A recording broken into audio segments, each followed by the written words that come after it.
देखो बेटा, मंद अभिक्रियाएं ये जो क्या किस प्रकार की अभिक्रियाएं होती है, ये आणविक अभिक्रियाएं होती है, ठीक है ना। और इनकी गति क्या होती है, सामान्य होती है। ये सबसे इंपॉर्टेंट है, ये सामान्य गति के होता है, ठीक है ना। ये अभिक्रियाएं कुछ मिनटों में हो जाती हैं या घंटों में पूर्ण हो जाती है ना, मंद अभिक्रियाएं कहलाती हैं। जैसे देखो, एस्टिक अम्ल है और एथेनॉल पर हमने अभिक्रिया करवाई थी सॉरी। तो क्या बनाया इसने, एस्टिक एसिड ने किसके साथ, एथेनॉल के साथ अभिक्रिया करके एथिल एस्टेट का फॉर्मेशन कर लिया। हाइड्रोजन पेरोक्साइड का हमने अपघटन किया तो ऑक्सीजन हमें प्राप्त हो गया, ठीक है ना। और नाइट्रोजन पेंटाऑक्साइड का भी अपघटन करने पर हमें ऑक्सीजन प्राप्त होता है, साथ में नाइट्रोजन डाइऑक्साइड प्राप्त होता है, यहाँ H2 प्राप्त होता है, ठीक है ना। इन अभिक्रियाओं का वेग क्या किया जा सकता है, मापा जा सकता है। और इस प्रकार की जो अभिक्रियाओं के वेग है, वेग पर ताप, दाब और सानर में परिवर्तन के प्रभाव का भी अध्ययन किया जा सकता है। देखो बेटे, यहाँ पर जो हमारे पास मंद अभिक्रियाएं हैं, ये ध्यान रखना है कि जो ताप का क्या प्रभाव होगा, इसका अध्ययन भी हम कर सकते हैं। दाब का क्या प्रभाव होगा, यदि हम दाब देते हैं तो दाब हमेशा, देखो बेटा, दाब को पहले थोड़ा समझ लेते हैं। यहाँ पर दाब क्या होता है कि जैसे मान लीजिए हमारे पास एक, ये देख लीजिए कोई पिस्टन है ना इस टाइप से। देखो, यहाँ मान लीजिए एक हमारे पास ऐसा पिस्टन है, ये अभी इतना आयतन है, आयतन क्या है, इतना है, ये देखो। जब हम दबाव डालेंगे इस पर, ये वाला यहां से दब करके यहां आ जाए, तो क्या चीजें दिखाई दे रहा है बेटा हमें, क्या हुआ, जब हमने यहां से इसको प्रेशर से दबाया और ये इसको यहां तक पहुंचा दिया, तो क्या हुआ, सर आयतन घटा सर। बिल्कुल, देखो बेटा, आयतन कम हो गया। और दूसरी चीज क्या बढ़ी, हमने बढ़ाया किसको, दाब। बिल्कुल, देखो बहुत बढ़िया, राहुल ने बहुत बढ़िया बात बताई कि देखो जब हम दाब बढ़ा रहे हैं, इस पे दबाव डालेंगे तो ये आयतन क्या हो रहा है, कम हो रहा है। यानी कि ये हमेशा क्या होता है, आयतन के प्रोपोर्शनल होता है। आयतन, देखो, जैसे हमने दाब बढ़ाया तो आयतन कम हो गया। ये परफेक्ट चीजें ध्यान रखना अपने दिमाग में। यदि हम आयतन बढ़ा रहे हैं, मान लीजिए आयतन फिर हमने यहाँ वापस ले गया इस पिस्टन को, तो आयतन क्या हुआ, ज्यादा हुआ, तो दाब क्या हो जाएगा, कम हो जाएगा। ये एक दूसरे के प्रोपोर्शनल होते हैं बेटा। यदि हम दाब बढ़ाएंगे तो आयतन क्या होगा, कम होगा, दाब घटाएंगे तो आयतन बढ़ेगा। ये बात आपको ध्यान रखनी होगी, ठीक है, क्लियर। क्योंकि इसको हम आगे समझेंगे भी, इसको अभी जब हम लास्ट सातले का नियम इस पर फॉलो करवा रहे होंगे तो उस समय पढ़ लेंगे। देखो, तो यहाँ पर क्या है बेटा, इन अभिक्रियाओं में ताप हो गया, दाब हो गया और सानन सानन में परिवर्तन का प्रभाव का अध्ययन भी किया जा सकता है इन अभिक्रियाओं पर। कौन सी, मंद अभिक्रियाओं पर, ठीक है ना, जिनको हम स्लो रिएक्शन भी कहते हैं या मॉडरेट रिएक्शन भी कह सकते हैं। ये देखो, इस अध्ययन से उस अभिक्रिया की क्रियाविधि के बारे में भी उपयोगी जानकारी हमें प्राप्त हो जाती है। क्रियाविधि कैसे होगी, मैकेनिज्म क्या होगी, तो इससे हम ज्ञात कर सकते हैं। तो ये तीनों प्रकार की अभिक्रियाएं थी जिनको हमने पढ़ लिया। एक तो वेरी फास्ट रिएक्शन थी, बहुत तीव्र होने वाली अभिक्रियाएं थी, ठीक है ना। और एक अति मंद अभिक्रिया है और एक मंद अभिक्रिया है। चलो, इससे पहले पढ़ लेते हैं अभिक्रिया का वेग। तो अभिक्रिया का वेग हम क्या किस प्रकार से समझ लेते हैं कि इकाई समय में, मैंने कल भी बताया था आपको कि इकाई समय माने 1 सेकंड हो सकता है, 1 घंटा हो सकता है, 1 मिनट हो सकता है, माने इकाई समय एक एक लेना हमने, है ना। इकाई समय में जो अभिकारक या उत्पाद का जो सांद्रता में परिवर्तन होगा, उसे हम रासायनिक का वेग कहेंगे, ठीक है ना। माना रसायन का वेग, रासायनिक अभिक्रिया का वेग क्या हुआ, या तो अभिकारक में सांद्रता परिवर्तन होगा, जो अभिकारक है उसकी सांद्रता में परिवर्तन होगा। उसकी सांद्रता में परिवर्तन का मतलब जैसे 5 ग्राम हो 4 ग्राम रह जाए, है ना, या 4 ग्राम हो और 5 ग्राम हो जाए, उल्टा सुल्टा हो सकता है ना। या उत्पाद जो हमारे पास है, उत्पाद का मतलब प्रोडक्ट है, इसकी सांद्रता में परिवर्तन हो। पहले मान लीजिए 4 ग्राम थी, अब 5 ग्राम हो गया हो, या 1 ग्राम था अब 5 ग्राम हो गया हो, 0 ग्राम था 5 ग्राम हो गया हो, या 4 ग्राम हो गया हो, 2 ग्राम हो गया हो, यहाँ सांद्रता में परिवर्तन हो रहा हो। यानी कि अभिकारक की सांद्रता में और उत्पाद की सांद्रता में जब परिवर्तन होगा, है ना, सांद्रता में परिवर्तन होगा इकाई समय में, अभिकारक की और उत्पाद की सांद्रता में जो परिवर्तन होगा, उसे हम कहते हैं रासायनिक अभिक्रिया का वेग। उसे क्या कहते हैं, रासायनिक अभिक्रिया का वेग। तो रासायनिक अभिक्रिया का वेग हम दो प्रकार से व्यक्त कर सकते हैं। यदि हम देखेंगे बेटा तो हमेशा क्या होता है, यहां पर देखेंगे जो किसी भी अभिकारक की सांद्रता में कमी, देखो जो अभिकारक है उसकी सांद्रता में क्या होगी, कमी होगी। मान लीजिए ए हमारे पास कोई प्रोडक्ट है, वो किस में कन्वर्ट हो रहा है, बी में, है ना। हमारे पास ए का मतलब हमने कोई भी कंपाउंड ले सकते हैं, यहाँ उदाहरण के रूप में हमने लिया है ना, रिएक्टेंट लिया, अभिकारक लिया और बी में परिवर्तन होता है। तो मान लीजिए ये हमारे पास हमने 10 ग्राम ले रखा है, यहाँ 0 ग्राम है, लेकिन हमने थोड़ी देर में देखा या 1 मिनट में देखा, 1 मिनट बाद क्या हुआ, ये 8 ग्राम हो गए, यहाँ 2 ग्राम हो गए। इसकी सांद्रता में परिवर्तन हुआ कि नहीं हुआ, 10 ग्राम से 2 ग्राम हो गए, चीज हुई, कमी आई कि नहीं आई। तो ये देखो अभिकारक की सांद्रता में कमी के वेग के रूप में, एक कमी के रूप में हम देख रहे हैं, कम हो रहा है।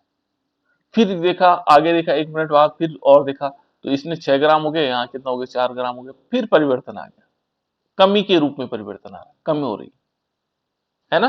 किसमें कमी हो रही, अभिकारक। लेकिन दूसरा साथ साथ में एक काम और हो रहा है, देखो किसी एक उत्पाद की सांद्रता में वृद्धि के रूप में, यहाँ देखो ये वृद्धि हो रही है, या 0 था या 2 ग्राम हो गया, 4 ग्राम हो गया, उसकी सांद्रता में वृद्धि हो रही है। तो दो प्रकार से हम वेग ज्ञात कर सकते हैं, या तो अभिकारक की कमी के रूप में देख लें या वृद्धि के रूप में देख लें, दोनों ही अभिक्रिया का वेग है। या तो हम क्या करेंगे, उसको कमी के रूप में देखेंगे या वृद्धि के रूप में देखेंगे, ठीक है ना। कमी के रूप में भी अभिक्रिया का वेग है और वृद्धि के रूप में भी अभिक्रिया का वेग है। अभिकारक की कमी के रूप में अभिक्रिया का वेग है, उत्पाद की वृद्धि के रूप में, सांद्रता की वृद्धि के रूप में अभिक्रिया का वेग। तो दोनों रूपों में हम देख सकते हैं इसको, ठीक है बेटा। तो यहाँ ध्यान रखना कि अभिक्रिया का वेग हम दोनों कंडीशन में देख सकते हैं, या तो कमी के रूप में आ जाएगा, अभिकारक की कमी के रूप में आ जाएगा, या उत्पाद की वृद्धि के रूप में आ जाएगा, सांद्रता के वृद्धि के रूप में आ जाएगा। तो हम दोनों ही को मान लेंगे, है ना। या तो कमी के रूप में देख लो या वृद्धि के रूप में, एक ही रूप में हम देख सकते हैं, है ना। अब देखो बेटा, प्रारंभ में ये कुछ पॉइंट्स कह रहा है कि प्रारंभ में क्रियाकारक पदार्थ की सांद्रता अधिकतम होती है।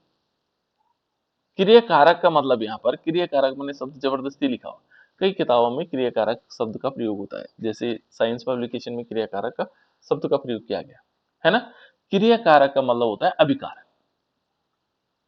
एनसीईआरटी बुक में अभिकारक के रूप में हो सकता है ना, या हम इसको बोलते हैं क्रियाकारक, जो क्रिया कर रहा है, ठीक है ना।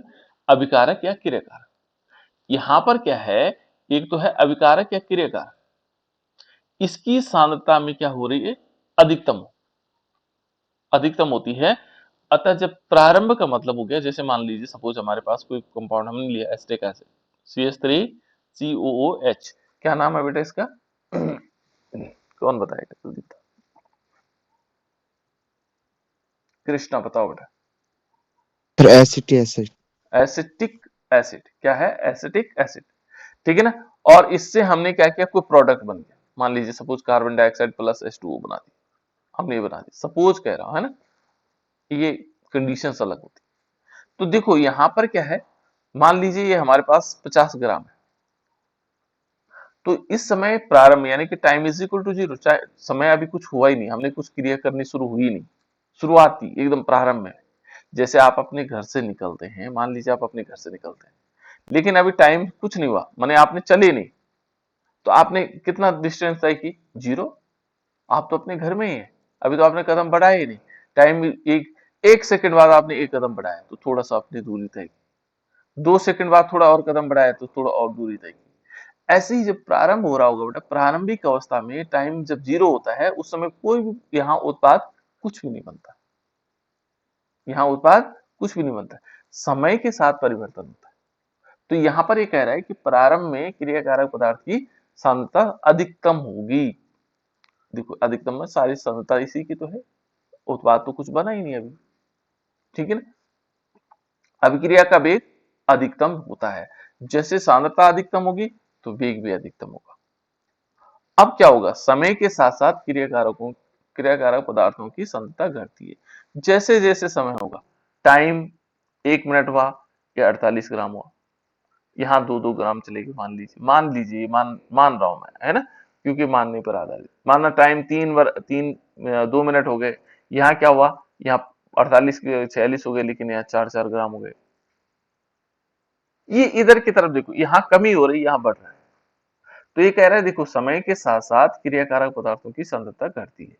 जैसे जैसे समय होगा उसकी सांद्रता घटती चली जाएगी, किसकी? क्रियाकारक, जिसको हम अभिकारक कहते हैं। ठीक है ना?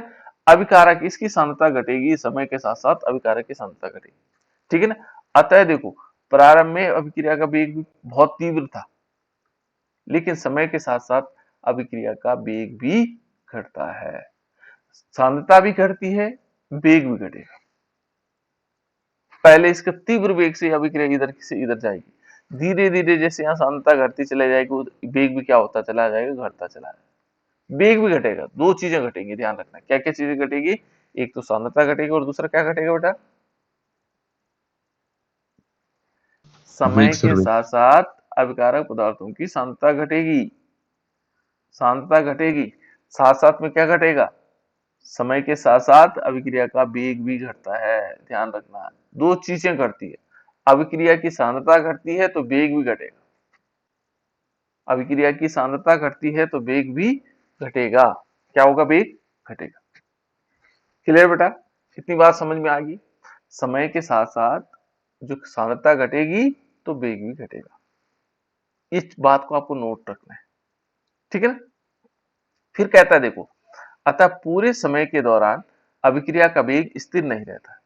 जितना भी समय होगा उसके दौरान स्थिर वेग स्थिर नहीं रहेगा। कभी पहले तीव्र था, फिर क्या हुआ? और कम होने लग गया वेग, फिर और कम हो जाएगा, जिस जिस बनता चला जाएगा। ठीक है ना? देखो, ये कहता है प्रारंभ में वेग तेजी से घटता है, फिर धीरे धीरे घटता है। पहले तो वेग कैसे घटेगा? बहुत तीव्र गति से घटेगा, लेकिन फिर धीरे धीरे, और अंत में क्या होगा? बहुत ही कम हो जाता है। अंत में क्या हो जाएगा? बहुत कम वेग हो जाएगा। ठीक है ना?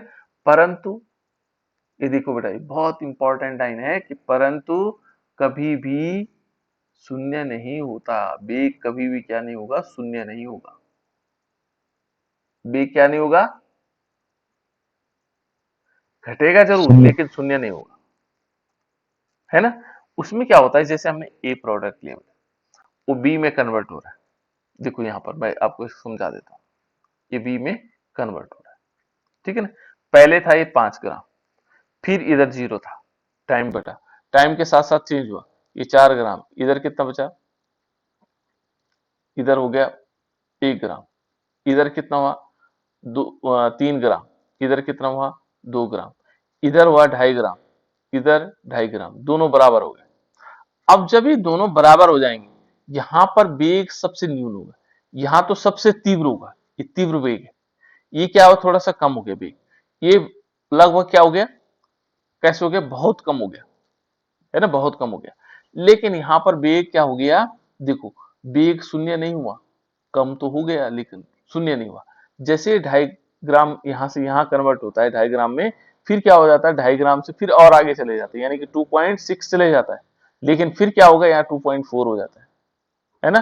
फिर ये क्या होगा? ये अभिक्रिया जो फॉरवर्ड डायरेक्शन में, ये बैकवर्ड डायरेक्शन में आने लग जाती है। फिर ये क्या होगा? फिर वापस आएगा, ये 2.6 हो जाएगा, फिर ये क्या होगा? ये 2.4 हो जाएगा। ऐसे ये चलता रहता है। ये साम्य अवस्था है,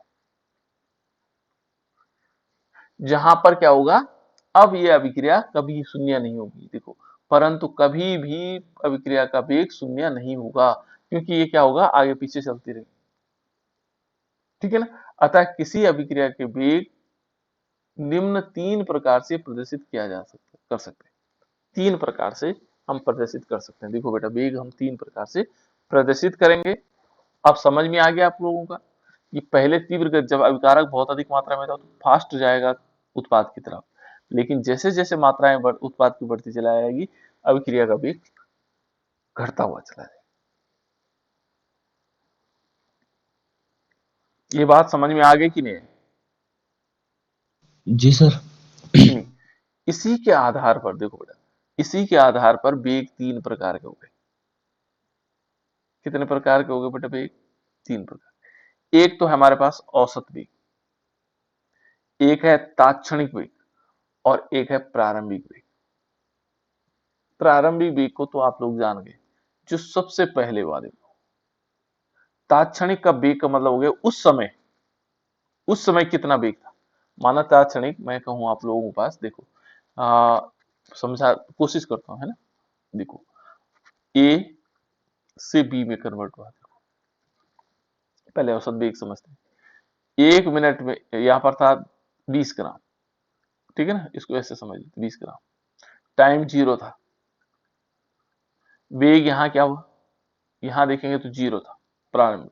टाइम हमने 2 मिनट ली, तो यहां से क्या हुआ 15 ग्राम बचा, यहां कितना हो गया 5 ग्राम आ गया। इसको ऐसे ग्राम के रूप में समझ रहे हैं, ठीक है ना, ग्राम के रूप में समझ रहे हैं। तो अब time is equal to 4 minute हुए, तो फिर यहाँ क्या हुआ 10 ग्राम हो गया, यहां भी कितना हो गया 10 ग्राम हो गया। फिर टाइम इज इक्वल टू, चलो इतने ले लेते है ना, इन तीन चीजों से देख लेते। तो प्रारंभिक वेग क्या हुआ, प्रारंभिक वेग तो ये सबसे पहले हुआ। दूसरा औसत वेग क्या होगा, औसत माने इन सब का वेग जोड़ेंगे जो इन तीनों में आएगा, और फिर हम 3 का भाग दे देंगे तो औसत वेग आ जाएगा। तात्क्षणिक वेग का मतलब क्या हुआ, तात्क्षणिक उस क्षण में, उस क्षण का मतलब जिस क्षण में पूछा है 2 मिनट में अभिक्रिया का वेग क्या था, तो 2 मिनट वाला वेग ही है। देखो तात्क्षणिक वेग ही है। जैसे आप लोग गाड़ी चलाते हैं ना, गाड़ी चलाते माना सपोज आप बाइक चला रहे हैं, है ना, तो बाइक में क्या होता है स्पीड आती, कभी आते हो 40 किलोमीटर, कभी आती 50 किलोमीटर, कभी आती 30 किलोमीटर, कभी 20 किलोमीटर, है ना, और कभी 10 किलोमीटर। तो औसत क्या होंगे, इन सबको जोड़ देंगे और जितनी बार हम ले रहे हैं 1 2 3 4 5, है ना, 5 बार भाग दे देंगे, औसत आ जाएगा। अब मैंने कहा आप लोगों से कि आप 12:05 पर तो ये वेग था आपका, 12:20 पर आपने देखा ये वाला वेग आ रहा है, ठीक है ना। उसके बाद वेग तो वही है ना, गाड़ी की रफ्तार, है ना। फिर उसके बाद हमने देखा 1 बजे ये आ रहा है ना, तो 1 बजे ये आ रहा था, फिर हमने कहा 1:30 ये आ रहा है, ठीक है ना, 1:30 पर, और फिर हमने कहा 1:35 पर ये वाला। अब मैं आपको पूछूं कि 1 बजे आपका वेग क्या था, गाड़ी का वेग क्या था, तो तात्क्षणिक वेग होगा, उस क्षण में कितना वेग था। तो मैंने 1 बजे पूछा तो आपको 30 किलोमीटर पर आवर है, मैंने 12:20 पे पूछा तो इसका मतलब ये वाला तात्क्षणिक वेग है, ये तात्क्षणिक वेग है। औसत वेग तो सबको जोड़ करके फिर भाग दे देंगे जितनी बार हमने, है ना, सारे वेग। तो वो तो होता है औसत वेग। और प्रारंभिक वेग जब आप शुरू कर रहे होंगे, गाड़ी स्टार्ट कर रहे होंगे, ये देखो प्रारंभिक वेग है ना, प्रारंभ में जो वेग था वो स्टार्ट। तो इन तीनों शब्दों को हमने सामान्य रूप से समझा, अभी हम केमिस्ट्री की भाषा के रूप में समझेंगे, ठीक है ना। पहले देखो बेटा औसत वेग क्या होता है, अब हम रासायनिक रूप में समझ रहे हैं। अभी तक तो सामान्य रूप से औसत वेग जो वेग निकला उनका भाग किया, है ना, वो तो लगभग वही चीज है। औसत वेग में क्या हुआ, देखो किस प्रकार से आएगा। देखो औसत वेग कहता है किसी रासायनिक अभिक्रिया में एक निश्चित समय में क्रियाकारकों क्रियाकारकों या उत्पादों की सांद्रता में हुए परिवर्तन में समय का भाग देने पर उस अभिक्रिया का औसत वेग ज्ञात किया जाता है। ये कहता है कोई रासायनिक समीकरण हमारे पास है और कहता है एक समय में, एक निश्चित समय में क्रियाकारकों या उत्पादों की सांद्रता में हुए जो परिवर्तन में, जो उनकी सांद्रता में परिवर्तन हुआ है, में हुए परिवर्तन में समय का भाग देने पर, जो परिवर्तन में जो समय का भाग होगा देने पर औसत वेग ज्ञात किया जा सकता है। यानी कि औसत वेग बराबर क्रियाकारकों की सांद्रता में परिवर्तन बटे परिवर्तन में लगा समय। देखो बेटा ये हम माइनस में दिखा रहे हैं, किस में दिखा रहे हैं, माइनस में। औसत वेग मैंने कहा था दो प्रकार से होगा, जो हमारे पास क्रियाकारक उनके सांद्रता में जो कमी होगी, कमी के रूप में जब हम दिखाएंगे तो वहां माइनस का चिन्ह लगाएंगे। तो क्रियाकारकों की सांद्रता में परिवर्तन, क्या परिवर्तन हुआ, ये दो बार आ गया है ना, क्रियाकारकों की सांद्रता में परिवर्तन, क्या परिवर्तन हुआ, और परिवर्तन में लगा हुआ समय कितना है, उसका भाग दे देंगे तो वो हमारे पास औसत वेग आ जाएगा। लेकिन कौन सा वाला आएगा, माइनस के रूप में, कब, जब आप क्रियाकारकों को देख रहे हैं। अब जब उत्पाद के रूप में देखेंगे औसत वेग, दो प्रकार से निकालते हैं ना औसत वेग। देखो अब प्लस के रूप में आया, अब उत्पाद तो बढ़ता है इसलिए प्लस का चिन्ह लगा दिया, है ना। उत्पाद की सांद्रता में परिवर्तन, परिवर्तन का मतलब यहाँ पर बढ़ेगा, उसका उत्पाद में सांद्रता में परिवर्तन, परिवर्तन में बढ़ेगा, है ना। और परिवर्तन में लगा समय, दोनों रूप से हम क्या निकाल सकते हैं, क्या निकाल सकते हैं बेटा, इसमें हम औसत वेग निकाल सकते हैं। पहले होगा क्रियाकारकों की सांद्रता में परिवर्तन। यदि हम औसत वेग निकाल रहे हैं कि औसत वेग कैसे निकाल सकते हैं, औसत वेग बराबर जो हमारे पास क्रियाकारक है माइनस का चिन्ह लगा देंगे, है ना। यहां पर लिखेंगे क्रियाकारक, क्रियाकारक का मतलब अभिकारक, ठीक है ना।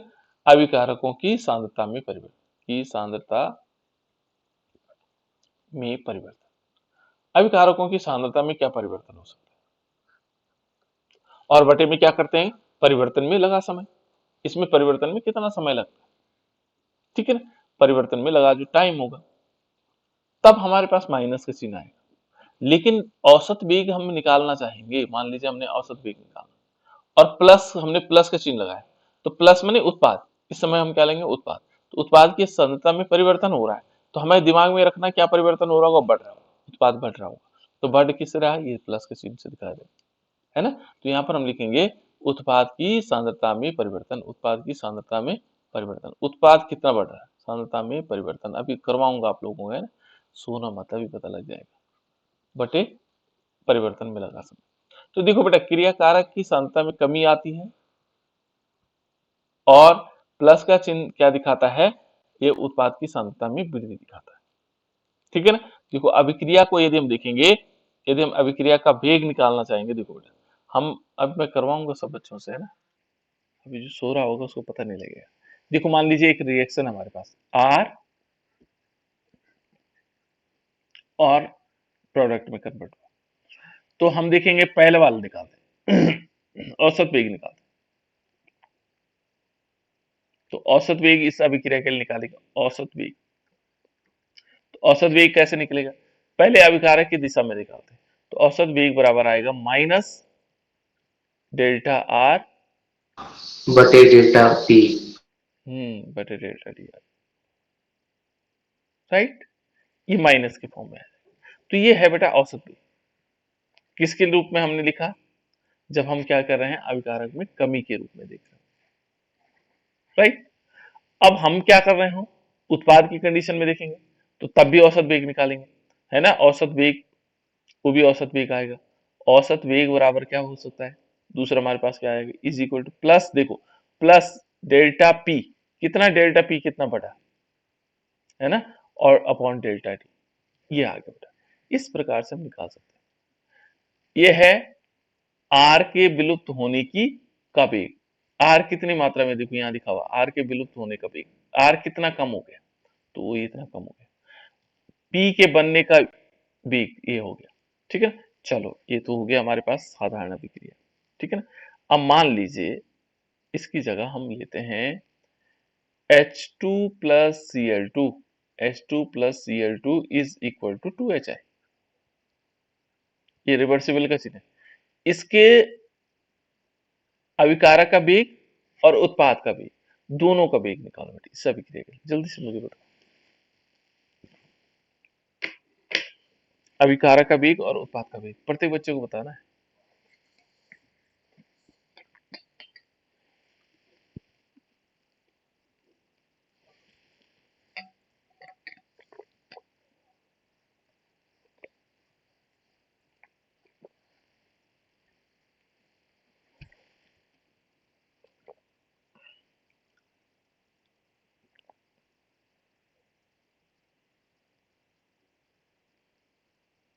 जल्दी निकालो जल्दी,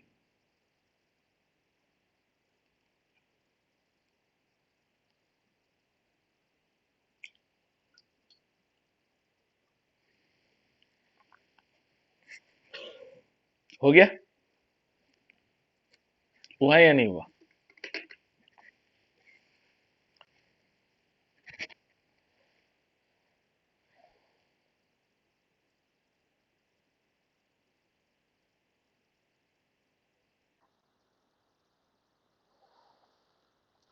सुषमा बताओ बेटा।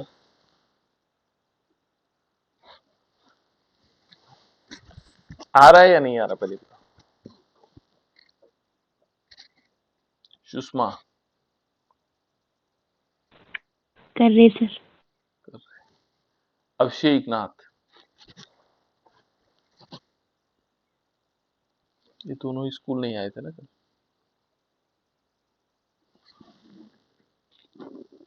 अभिषेक नाथ बताओ बेटा।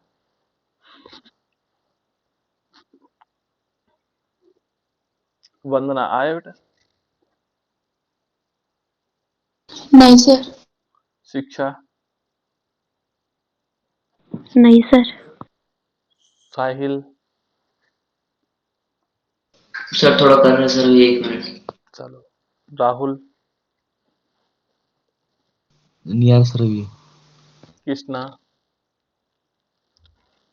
सर HCl बराबर -2HI बटे डेल्टा टी। क्या लिखा, क्या बोला एक बार फिर बोल। सर अभिकारक से जो माइनस वाला है H2 चलो प्लस माने ये Cl देख लेते बराबर। हैं। मैं ये देखो यहाँ पर लिख रहा हूँ, कोई दिक्कत नहीं। देखो अभिकारक, कोई बात नहीं बेटा, है ना। अभिकारक बाकी बच्चे भी देखते रहे। अभिकारक का वेग, हाँ बोल बेटा क्या होना चाहिए। -2HI। 2HI, जी। हाँ बटे टाइम। बटे टाइम। और सर अभी उत्पादक का वेग। अब उत्पाद का निकाल देते हैं। चलो हाँ बोलो। देखो बेटा कहाँ कहाँ गड़बड़ी कर रहा है ना कृष्ण। कोई बात H2 नहीं, प्लस गलतियां Cl। होंगी। है H2 प्लस Cl बटे time H2 plus Cl। Plus Cl बटे डेल्टा टी, है ना। ऐसा नहीं होगा देखो, हमेशा सर अभिकारक देखो पर क्या। हाँ बेटा कोई बात नहीं, और बच्चों को पूछते, सर कोई इसमें दिक्कत नहीं। पर इसको सरल करना पड़ेगा सर, जो आपने यहाँ वो दी थी सर, ऊपर अभिक्रिया। सरल क्या करोगे। सर चलो मतलब और उसमें और बच्चों को पूछता हूँ। राहुल तुम बताओ बेटा। राहुल ने भी नहीं किया है ना। दिव्या, नहीं सर। नहीं किया। आयुष, नहीं सर। अभिषेक नाथ,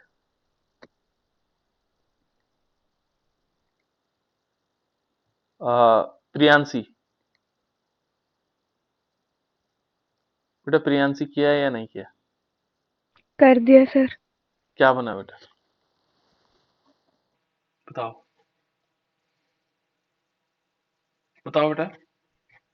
अभिकारक का वेग is equal to minus delta H2 plus Cl2 upon time. देखो अभिकारक का वेग बराबर क्या लिखा बेटा तुमने। Minus delta hmm H2 plus Cl2 H2 plus Cl2 upon delta t, है ना। डेल्टा टी जी। देखो और उत्पाद हाँ, औसत का वेग बराबर हाँ इसमें थोड़ा सा लगभग नजदीक पहुंची है ना। उत्पाद का वेग बराबर क्या आ जाएगा। प्लस डेल्टा हम्म 2HI upon T 2HI upon upon T T delta delta T, T. Delta T थोड़ा सा नजदीक है ना। मतलब ये तो पहचान गई इस, कि अभिकारक तो का जो इसका निकालेंगे उसको माइनस में करेंगे। ध्यान रखना, अभिकारक माने माइनस करेंगे, है ना। ये भले नहीं हुआ वो अलग चीज है, कोई दिक्कत नहीं है ना। और ये पता है कि उनका वेग बटे टी आएगा, है ना। यहाँ पर क्या होगा बेटा, देखो हमें समझना ये होगा। इसको समझते हैं पहले, है ना। देखो इसको, इस नीचे वाले को नहीं बिठाता मैं, है ना। देखो हम कहाँ पर कंफ्यूज कर रहे हैं, क्योंकि हम पहली बार देख रहे हैं तो कंफ्यूजन होना है। अभी दूसरी रिएक्शन दूंगा बेटा, है ना। तो वहां पर गड़बड़ी मत करना।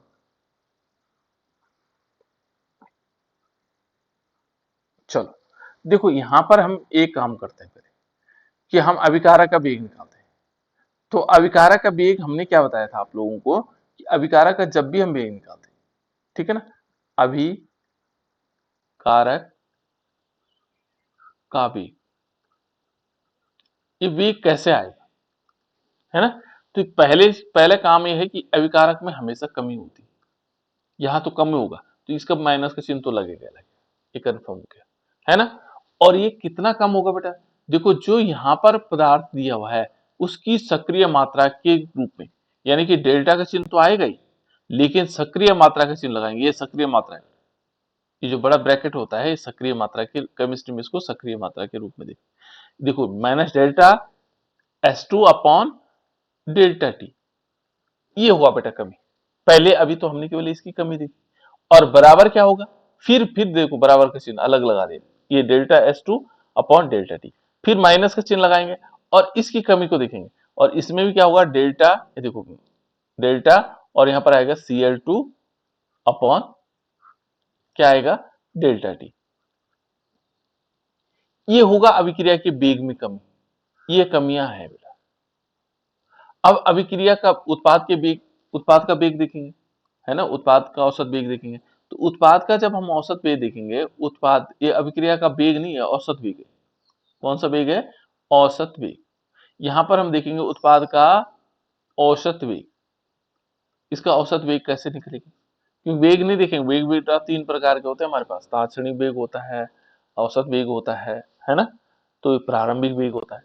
तो अब देखो इसमें क्या होगा, यहां पर देखो ये हमारे पास पदार्थ तो HI है, ये 2 तो अलग चीज है, इसके मॉलिक्यूल है, नंबर ऑफ मॉलिक्यूल, तो यहां पर प्लस होना है, तो क्या प्लस होगा, देखो यहां पर हम क्या करेंगे डेल्टा, ये देखो प्लस का चिन्ह ऊपर आएगा, है ना, क्या आएगा इसमें प्लस का चिन्ह आएगा क्या आएगा, प्लस का चिन्ह ऊपर की तरफ आएगा सॉरी क्या आएगा प्लस का चिन्ह, ये भूल जाना हमने, ये दो का चिन्ह हमने भूल जाना।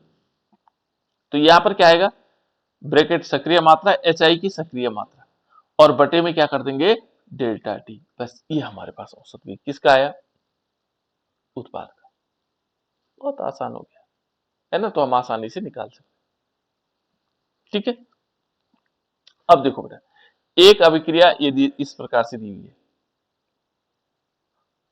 देखो यहां पर A और इस दिया है 2B में, है ना, तो देखो A के विलुप्त होने की का वेग माइनस ये दिखाएगा, है ना, B के बनने का वेग ये दिखाएगा। अब 2 का कहीं जिक्र नहीं हुआ, इस 2 का कोई जिक्र नहीं हुआ।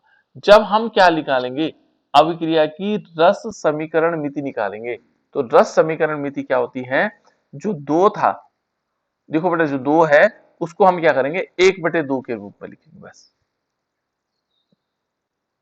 रस समीकरण मिति में, रस समीकरण मिति में 1/2 लिखेंगे, बाकी सेम वैसे रहेगा। देखो ये अभिकार है, तो बनने के ये हमेशा दोनों क्या होते हैं बराबर होते हैं, ये बराबर इसके होता है, ये दोनों क्या होंगे, जितनी जितनी क्या होगी अभिकारक में कमी होगी उतना उत्पाद बनेगा और उनकी दोनों की संख्या क्या होती है बराबर होती है, ठीक है। ये समीकरण के लिए निकालो बेटा, ये वाले समीकरण, और इस समीकरण के लिए हमें कौन सी वाली रासायनिक समीकरण मिति यानी कि रस समीकरण मिति भी निकालनी पड़ेगी। तो कुछ अभिक्रियाएं लिखो, चलो लिखो, कि आज आप लोग स्कूल में मुझे बताओगे, ठीक है ना। कुछ रासायनिक अभिक्रियाएं हैं, उनके लिए अभिक्रिया का औसत वेग निकालना, ठीक है ना, औसत वेग निकालना। देखो औसत वेग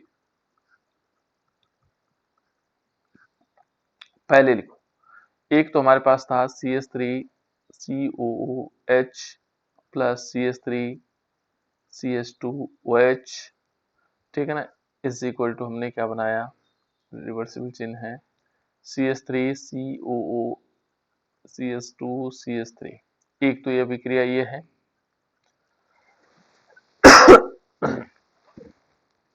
H2 वाला हो गया हमारे पास, प्लस एक लिखो H2 प्लस I2 और रिवर्सिबल का चिन्ह है 2HI, इसको मैं स्कूल में पूछूंगा आप लोगों से, ठीक है ना। एक हमारे पास और भी अभिक्रिया सकती है, कौन सी अभिक्रिया हो सकती है बेटा, और ये वाली अभिक्रिया देखो, ये वाली लिखोगे 2HI is equal to H2 plus I2, यानी कि इसको हम लिख सकते हैं 2HI is equal to H2 plus I2, ये भी लिख लो, है ना। ये वाली उल्टी, ये अलग अलग प्रकार से है ना। और कोई अभिक्रियाएं हैं, हाँ लिख सकते हैं NO2 प्लस, ये वाला है ना अपघटन वाली अभिक्रिया। और भी अभिक्रियाएं तो पढ़ी थी हमने इससे पहले, हाँ ये वाले H2O2 वाला है ना, हाइड्रोजन पेरोक्साइड, तो यहाँ पर लिख लो तीसरी अभिक्रिया लिख लो बेटा इसमें, 2 molecule H2 plus O2 is equal to 2H2O plus O2, है ना। इन अभिक्रियाओं का औसत वेग निकाल के दिखाना आपको, ठीक है, इनको नोट कर लो, ठीक है।